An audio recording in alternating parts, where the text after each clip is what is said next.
وہ آپ کو پتہ ہے نا، وہ ہمارے ہاں پھر وہ نقیب محفل بیچارہ کبھی بھاگ کے ادھر چلا جاتا ہے، کبھی بھاگ کے ادھر آتا ہے، کہتا ہے میں نے جملہ دینا ہے۔ اب وہ ایسے لگتا ہے جملہ نہیں دینے لگا، کوئی ایٹم بم دینے لگا ہے، جس میں اتنی اسے پریشانی، ایک جملہ کہنے لگا، سنبھال کے رکھنا، ضائع نہ کرنا، یہ نہ کرنا۔ وہ تو جملہ رہنے دے، تو آیت دے ہمیں کوئی قرآن پاک کی، تو ہمیں کوئی حدیث پاک سنا، تو سادی سی بات کر، یہ تو مطلب۔ اور پھر وہ داد کا اتنا شوق کہ جب تک سارے ہاتھ نہ کڑھیں، جب تک شمال جنوب والے نہ بول پڑیں، تب تک بات نہیں ہوگی۔ یہ کیسی بات ہوئی؟ اصلاح کے اندر تو آپ کا درد آپ کی زبان سے زیادہ اثر رکھتا ہے۔ اقبال کہنے لگے کہ بات جو دل سے نکلتی ہے اثر رکھتی ہے، پر تو نہیں، پر طاقت پرواز مگر رکھتی ہے۔ وہ تو اڑتی ہے، وہ تو اس کی تو پذیرائی ہوتی ہے، اگر بات دل سے نکل رہی ہے تو۔ عزیز بھائی یاد رکھیے گا، حضور سید عالم علیہ السلام درد دل کے ساتھ دعوت دیتے لوگوں۔ 10 دن حضور نے طائف میں قیام کیا ہے، ایک بندے نے بھی کلمہ نہیں پڑھا، الٹا انہوں نے روڑے مارے، تکلیف دی۔ حضور واپس آ رہے ہیں، صحابی ساتھ ہیں، باغ میں بیٹھ گئے، اتنی صحت مبارک پر انہوں نے معاذ اللہ تعالیٰ سنگ باری کی کہ خون مبارک بہہ رہا ہے۔ فوراً عرض گزار ہوئے، یا رسول اللہ صلی اللہ علیہ وسلم آپ دعا کر دیں یہ تباہ ہو جائیں۔ فرشتہ بھی حاضر ہو گیا، حضور آپ دعا کریں یہ تباہ ہو جائیں۔ لیکن محبوب کے دل میں نرمی ہے نا امت کے لیے، اگرچہ یہ ساری امت دعوت ہے اس وقت، پر اس وقت بھی نرمی ہے۔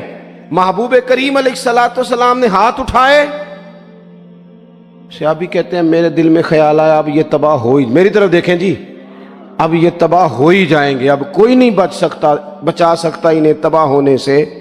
لیکن حضور نے کیا کہا اے اللہ انہیں ہدایت دے دے، انہیں پتہ ہی نہیں یہ کیا کر رہے ہیں۔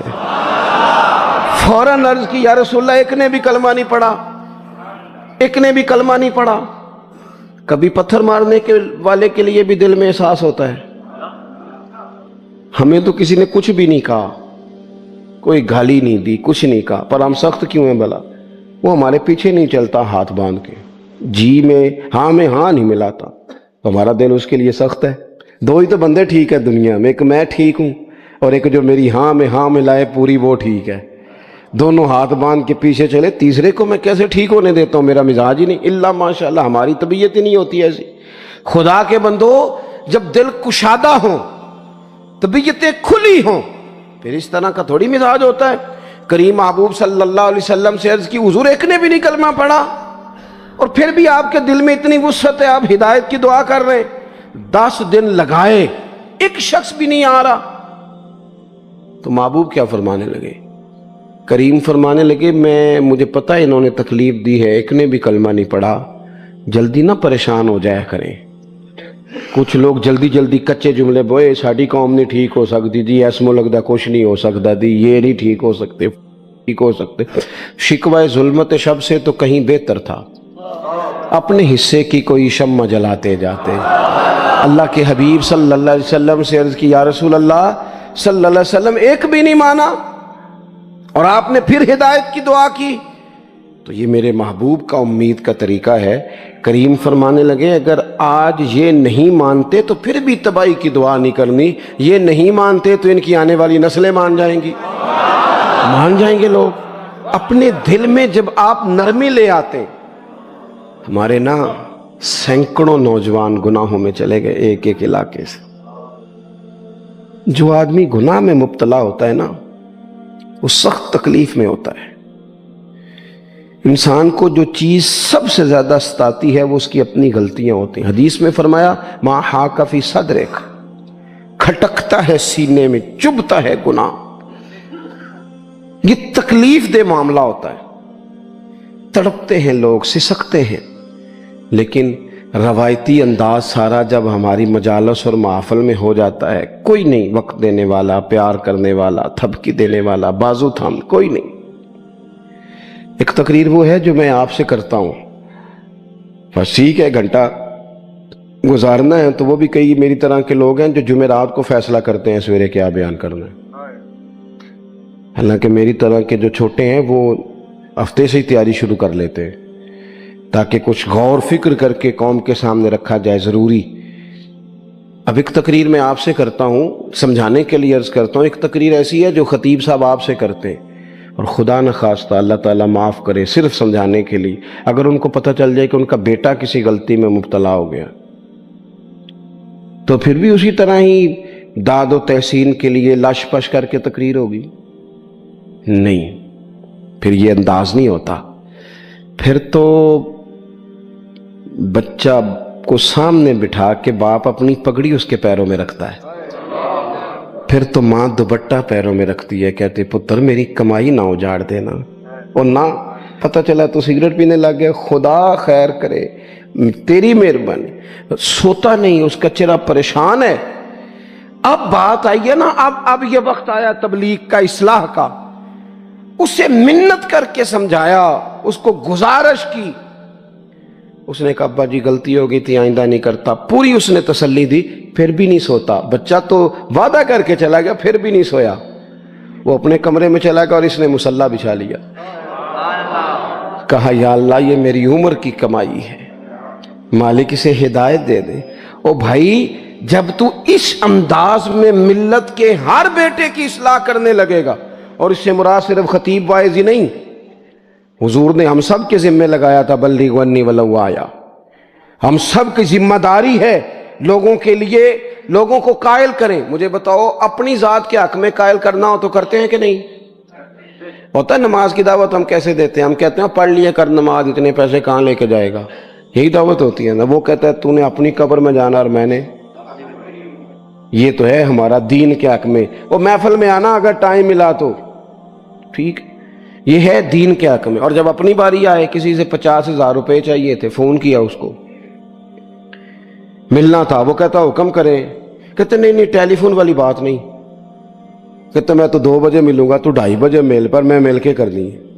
پھر جاتے ہی اس سے 50,000 مانگا نہیں، پہلے منت کی، دکھ سنایا، پھر اسے ثابت کرایا کہ تیرے علاوہ دینا بھی کسی نے نہیں، سارے غلط بندے ہیں، تو ٹھیک ہے معاذ اللہ۔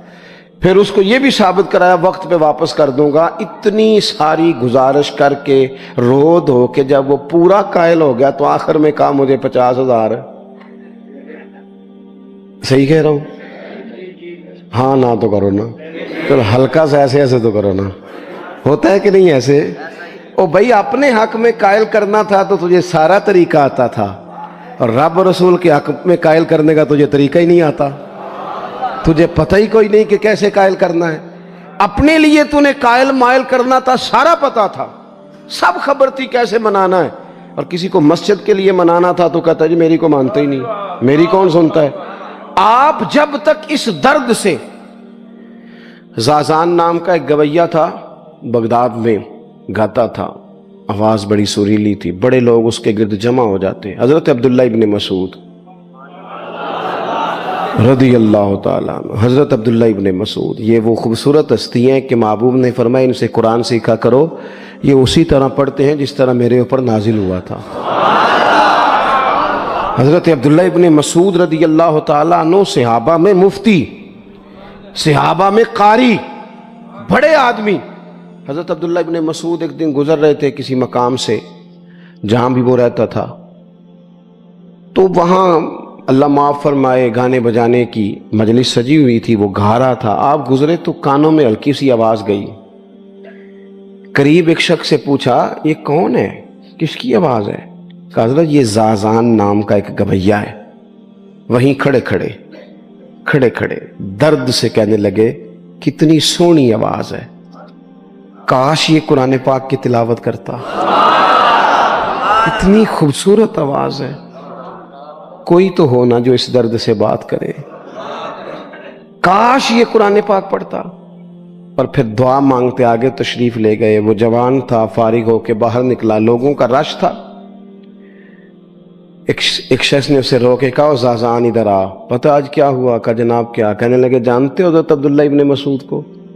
کہا جانتے ہیں۔ فرمایا وہ صحابی رسول صلی اللہ علیہ وسلم آج گزرے، تیری آواز ان کی سماعتوں سے ٹکرائی تو فرمانے لگے کاش یہ قرآن پاک پڑھتا۔ کہنے لگا صحیح بتاؤ انہوں نے میرا نام لیا ہے؟ صحیح بتاؤ میرے لیے کہا انہوں نے؟ میرے جیسے شخص کے لیے؟ میں سوچ بھی نہیں سکتا، میں کہاں وہ کہاں، میرا نام لیا ہے۔ کہا ہاں. تھوڑی دیر رکا, چند لمحوں پتہ نہیں سوچے کہاں کہاں کا سفر کر کے آئیں. وہ ساری سوچیں درد بن کے آنسو بنی, اور پھر آنسو داڑھی پہ ٹپکے چہرے پہ آئے. پھر لوگوں سے پوچھنے لگا گھر کا پتہ بتاؤ گے؟ کہا وہ فلاں جگہ پہ موجود ہیں.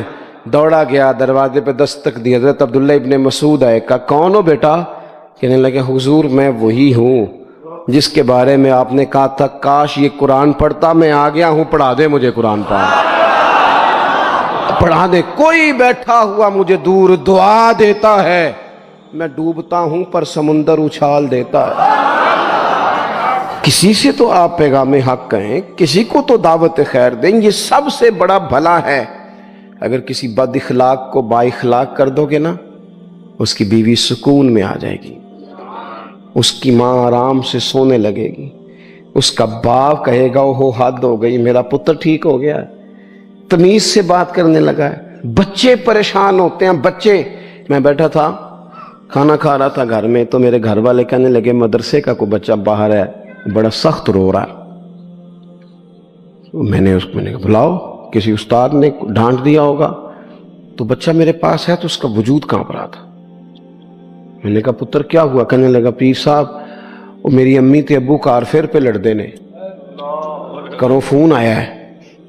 تو میں نے کہا بیٹا پریشانی کی کیا بات ہے؟ کہنے لگے بڑی سخت لڑائی ہوتی ہے, میرے والد میری اماں کو مارتے, پھر ہم سارے بہن بھائی نا چار پنجوں کے نیچے چھپتے ہیں. تو وہ دور ہے اس وقت, تو 1.5 گھنٹے کا فاصلہ ہے, دور ہے میرا گھر, پر پتہ نہیں ہمارے گھر کیا ہو جائے گا. پیر صاحب آپ دعا مانگے نا, آپ دعا کریں نا. اس بچے کی کیفیت اور اس کے اوپر چھائی ہوئی آزمائش اور اس کے طبیعت میں اسے دیکھ کے میرے آنسو نکل گئے. کچھ دنوں کے بعد میں نے اس کے باپ کو بلایا. میں نے کہا خدا کے بندے, تیری انا اور تیری بیوی کی انا اتنی سخت ٹکراتی ہے کہ تیری اولاد پیس کے رہ گئی. کاش تو رسول اللہ کی اس صفت سے آگاہ ہوتا کہ خدا کے بندوں کو معاف کر دو, اللہ تمہیں معاف فرما دے گا. کاش تمہارے اندر وہ کیفیات ہوتی. تمہارے بچے میلوں دور رہ کے بھی تڑپتے ہیں کہ جانے گھر میں. کیوں؟ اس لیے کہ گنجائش نہیں دلوں میں, کوئی اخلاقی تعلیم نہیں. ہم نے اپنے گھروں کو خود اپنے ہاتھوں سے اتنا آزمائش کا گھڑا بنا لیا ہے. لڑائیاں, جھگڑے, مصیبتیں. کیوں؟ کہ پیسوں کی تو تبلیغ روز ہوتی ہے کہ کمانے چاہیے, مال کی تبلیغ تو روز ہوتی ہے, درد نہیں بٹتا, اخلاق کی بات نہیں ہوتی. اور سجنوں, ہمارا غریب گھر تھا, پر میرے ابا جی جب گندم کا سیزن ختم ہوتا گھر میں لے کے آتے تو ہمارے گھر کے سین میں کھڑے ہو کے فرماتے لو پتر کسے دا گھر وال نہیں تکنا, میں دانے پاتے نے پھڑو لیتے تھے, تہاڈی ماں نے اچار پا دیتا ہے, آپ پرواہ نہیں. اس سادگی کے ساتھ, اس آسانی کے ساتھ گزارا ہوتا تھا.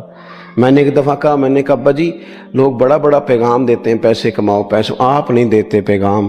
چلیں یہ بتانے کوئی شے پسند نہیں کھانے میں؟ کہنے لگے بیٹا بھوک لگی ہو تو ہر شے پسند, نہ لگی ہو تو نخرا ہی نخرا. اگر طلب ہوگی تو یہ بھی تمہیں نفع دے گا, لیکن اپنے گھر میں سکون رکھنا, اطمینان رکھنا, اس ٹینشن سے اپنے ایک دوسرے کو اخلاق کا سبق پڑھائیں, دلوں کی نرمی کا درس دیں, تھوڑی سی کوشش کریں جس سے ہمارے گھر بچ جائیں. اور اگر کوئی بندہ گناہگار نظر آئے تو اس پر تنقید نہ کریں, تنقید نہ کریں. مجھے صحیح بتانا, دل پہ ہاتھ رکھ کے. خدا نہ خواستہ کسی کا بچہ بچی معاذ اللہ, اللہ بچائے سب کو, بگڑ جائے تو کیا وہ چوک میں کھڑے ہو کے چسکے لے لے کے بتائے گا کہ بچہ میرا بگڑ گیا؟ بولو سارے, بولو جلدی سے. تو پھر پڑوسیوں کا بچہ بگڑا ہے تو پھر چسکے کیوں لیے؟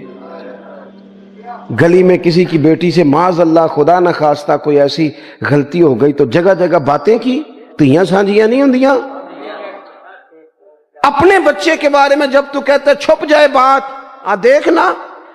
حضرت سیدنا جنید بغدادی کہتے ہیں میرے ماموں تھے حضرت سری سختی, میں اپنے ماموں سے ہی بیعت تھا, انہی کی خدمت میں رہتا تھا.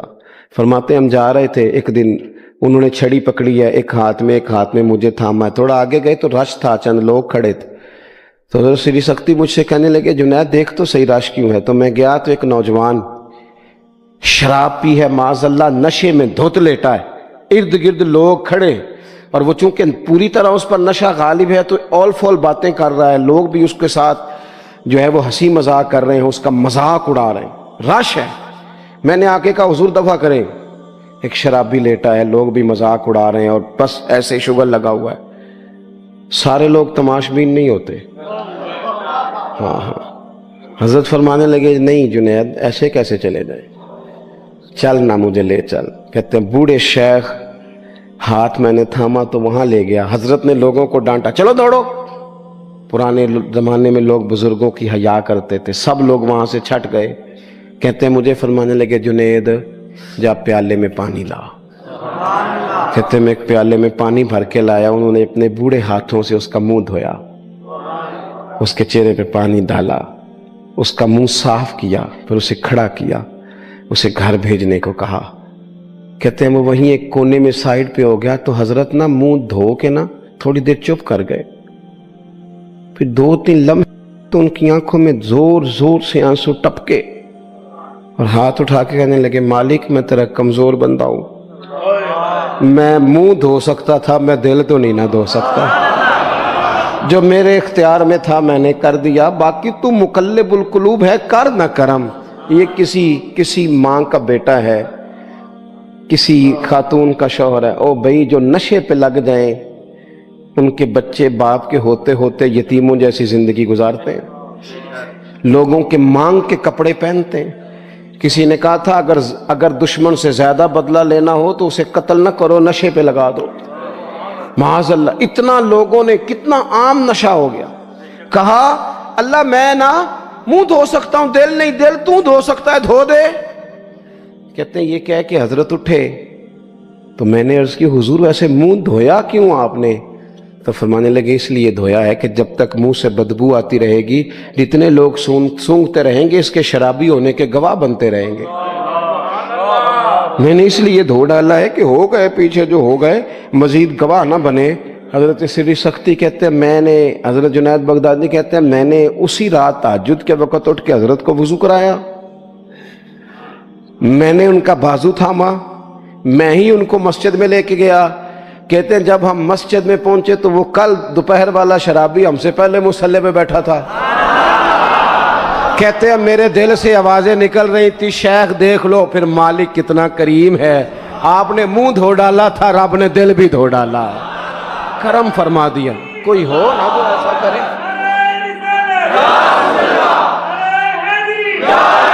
آؤ نا سنگیوں ملیں، ایک دوسرے کا منہ تو دھونا شروع کرے نا، آؤ نا ایک دوسرے کو یہاں تک وضو کا پانی تو فراہم کرے نا، کچھ تو خیر تقسیم کرے۔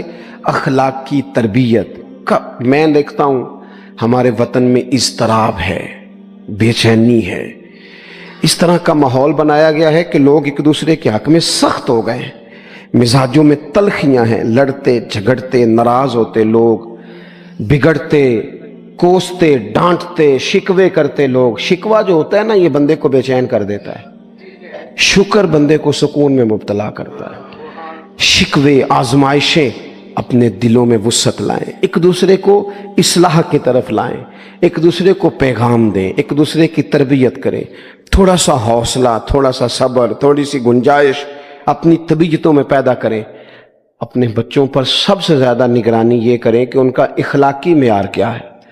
اگر میں اور آپ خدا نہ خواستہ بچوں کو صرف یہ تربیت دیں گے نا کہ وہ پیسہ پیسہ پیسہ پیسہ، شادیاں بھی پیسے دیکھ کے کریں گے، تو یاد رکھنا پھر ایک دن وہ یہ بھی کہیں گے کہ ابا کاش تو کو ڈھابے کا کام کرتا تو آج ہمارے پاس بھی پیسے ہوتے۔ پھر باپ سے بھی پیسوں کا ہی مطالبہ ہوگا، پھر لوگ ماں باپ بھی پیسوں کے لیے چھوڑ کے چلے جاتے ہیں۔ پھر جب آپ نے تربیت جس چیز کی تھی تو نتیجہ بھی تو وہی برآمد ہوگا۔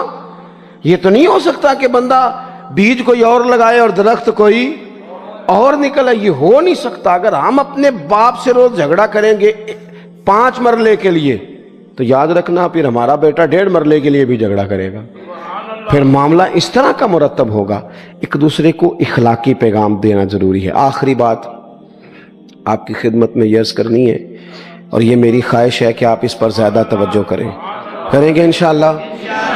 آپ سارے ویڈیو بنائیں، مجھے کوئی اعتراض نہیں، پر مہربانی کریں دیکھیں تو میری طرف نہ، جب آپ لائیو چلاتے ہیں تو پھر اسی کو دیکھتے ہیں، وہ پھر کہتا ہے کہ یہ کمنٹس آ گیا تو دوسرا آ گیا۔ اللہ کرے میری بات آپ کے دل میں اتر جائے۔ آپ تھوڑی سی توجہ کریں، میں کیا عرض کرنا چاہتا ہوں، غور کریں میرے بھائی۔ ملک میں نا مہنگائی تیزی سے عروج پکڑ گئی ہے، اور مہنگائی جب ہوتی ہے نا تو امیروں نے تو مال بیچنا ہوتا ہے، تو ان کا دگنا ہو گیا تو وہ تو اور امیر ہو گئے، تو غریبوں کے لیے مشکلات بڑھ گئی ہیں۔ جو طبقات بیچارے تنخواہ دار تھے، کمزور تھے، میری طرف دیکھیں جناب، وہ اور کمزور ہو گئے۔ ہمیں زیادہ تو نہیں لیکن اتنا ضرور کرنا چاہیے۔ یہ قرآن پاک دے دیں جی، جی مجھے دے دیں، لے لیا، تشریف رکھیں آپ۔ عزیز بھائی تھوڑا سا نا، زیادہ نہیں، 3 لوگ مل کے ایک غریب آدمی کا خیال تو رکھ ہی سکتے ہیں نا۔ لیکن غریبوں سے بھی عرض کروں گا، سہارا بندوں کو نہیں بنایا کرتے، سہارا رب رسول کو بنایا کرتے۔ کسی سے تھوڑی سی مدد لینا تو ٹھیک ہے، چلو آگے جانے کے لیے تھوڑا سا سہارا لے لیں کہ اب مشکل ہے تو یہ کراس نہیں ہو رہا رستہ، تھوڑا سا سہارا تو لے لیں۔ لیکن جو لوگ مستقل سہاروں پہ آ جاتے ہیں ان کا تو پھر اپنی طاقت ہی ساری ختم ہو جاتی۔ گردن کو جھکا دیتا ہے خیرات کا پتھر، جہاں میں مانگنے والوں کے سر کبھی اونچے نہیں ہوتے۔ تھوڑی سی ہم نے ایک دوسرے کی مدد کرنی ہے۔ جو لوگ زیادہ مالدار ہیں ان سے میری گزارش ہے کہ تھوڑے سے خرچے کم کر لیں، اپنے ہاتھوں سے تقسیم کریں۔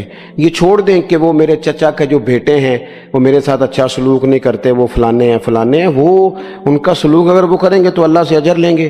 آپ اگر ان کو محسوس کرتے ہیں نا وہ غریب ہیں، ماموں کے بیٹے، چچا کے بیٹے، گلی والے، محلے والے، تو تھوڑا تھوڑا کر کے اپنے بھائیوں کی مدد کرنی شروع کریں۔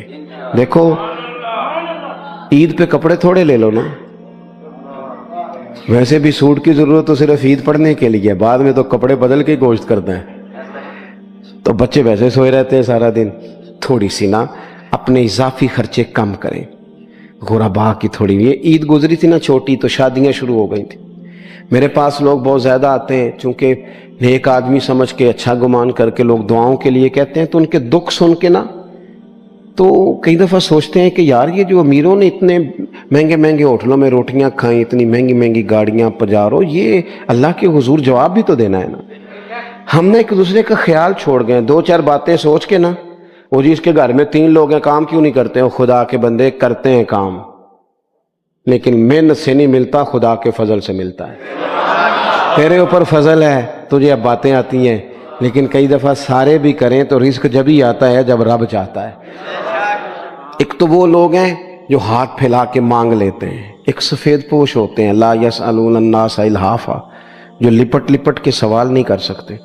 ان کو دیکھیں، بالخصوص اپنے بہن بھائیوں میں، قریبی رشتہ داروں میں، پڑوسیوں میں تھوڑی تھوڑی لوگوں کی مدد کریں، اور اپنے خرچے بتدریج کم کریں۔ خواہش تو بچوں کی طرح ہوتی ہے، ایک خواہش پوری کریں تو دوسری پیدا ہو جاتی ہے، دوسری پیدا کریں تو 4 خواہشیں اور کھڑی ہیں۔ یہ نفس تو بچے کی طرح ہے، اپنی خواہشات تھوڑی کم کر کے۔ یہ حکومتوں سے آپ امید نہ رکھیں، ہمارے ملک میں جتنی سیاسی جماعتیں حکومتیں کر چکی ہیں یا کر رہی ہیں، ان سے کوئی توقع نہیں۔ یہ بیچارے تو اپنے جھگڑوں سے ہی باہر نہیں آتے، انہیں کیا خبر کہ غریب کہاں بستا ہے۔ جب تک بندہ وہاں سے ہو کے نہیں نہ گزرتا جو اصل جگہ ہے، تمہیں یہ جو تم اے سی والے کمروں میں بیٹھ کے اور جناب نیسلے کی بوتلیں رکھ کے پریس کانفرنس کرتے ہو، تمہیں کیا پتا ہو، تمہیں کیا خبر ہو کہ بچوں کی فیس دینی ہو تو بوڑھے ماں باپ پہ کیا گزرتی ہے؟ تمہیں کیا خبر ہو کہ عید آ گئی ہے تو بوڑھے کس طرح مشورے کر رہے ہیں کہ اگر عید کر کپڑے نہ کر لے تو ساس گلاں کرے گی؟ تمہیں کیا خبر ہو کہ کچھ غریب ایسے بھی ہیں جو بیچارے رات کو مشورہ کرتے ہیں کہ صبح ناشتے میں گھی کہاں سے لانا ہے، بچوں کے پراٹھوں کے لیے تو گھی بھی نہیں ہے، گندم امیر شہر کی ہوتی رہی خراب، اور بچی کسی فقیر کی فاقے سے مر گئی۔ خدا را مہربانی کریں، گنجائش پیدا کریں۔ بندہ کبھی بھی جیب کا سخی نہیں ہوتا، بخاری شریف میں پورا باب ہے کہ بندہ غنی دل کا ہوتا ہے۔ اپنے دل کا غنا اپنے اندر لائیں، جب آپ کا دل سخی ہو جائے گا ساری چیزیں ٹھیک ہو جائیں گی۔ اللہ تعالیٰ مجھے اور آپ کو توفیق عمل عطا فرمائے۔